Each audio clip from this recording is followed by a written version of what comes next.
উন্নয়ন করে গেছেন, আজকে তো দেশের মানুষের কাছে তা পরিষ্কার।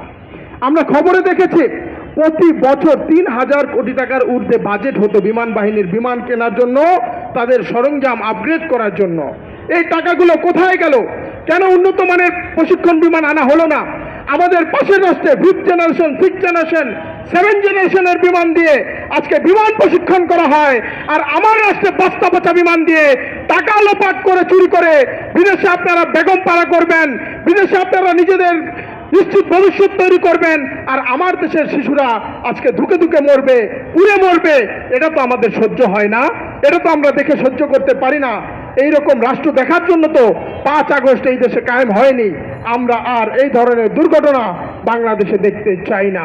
প্রিয় সাথী ও বন্ধুগণ, বর্তমান অন্তর্বর্তীকালীন সরকারের প্রতি আমরা আহ্বান জানাতে চাই, আপনারা সেনাবাহিনী, বিমান বাহিনী, নৌবাহিনী, তাদের প্রয়োজনীয় যে সরঞ্জামগুলো রয়েছে আপনারা বিশ্বমানের প্রযুক্তি দিয়ে তাদেরকে আপগ্রেড করুন। প্রয়োজনে আমরা একতলা না খেয়ে থাকবো, কিন্তু প্রযুক্তিতে আমাদের প্রতিরক্ষা বাহিনীকে বিশ্বসেরা হিসেবে আজকে গড়ে তুলতে হবে। প্রিয় সাথী ও বন্ধুগণ, আজকে আমরা বলতে চাই মাইলস্টোনের যে ঘটনা, এই ঘটনায় গতকালকে শিক্ষার্থীরা তারা ক্ষুব্ধ হয়েছে, ব্যথিত হয়েছে। কেন ব্যথিত হয়েছে? আজকে সরকারের যে শিক্ষামন্ত্রী, এই শিক্ষামন্ত্রীর সচিব, তিনি পরীক্ষা বন্ধের ঘোষণা দিয়েছেন রাত 3টা বাজে। রাত 3টা বাজে শিক্ষার্থীরা যখন ঘুমিয়ে যায়, আপনারা এত অথর্ব কেন হয়ে গেলেন, এত অকেজু কেন হয়ে গেলেন?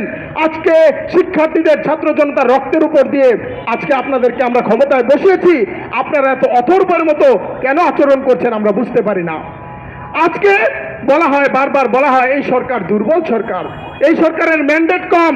আর এই সরকারের ম্যান্ডেট হলো শহীদ আবু সাইদ, এই সরকারের ম্যান্ডেট হলো শহীদ তাহমিদ, এই সরকারের ম্যান্ডেট হলো শহীদ মুক্ত। তারপরেও কেন আপনারা এত দুর্বল আচরণ করছেন আমরা বুঝতে পারি না। আজকে বাংলাদেশের কোথাও কোনো পরিবর্তন আমরা দেখতে পাচ্ছি না। চাঁদাবাজদের দৌরাত্ম্য কমে নাই, খুনিদের দৌরাত্ম্য কমে নাই, ধর্ষকদের দৌরাত্ম্য কমে নাই।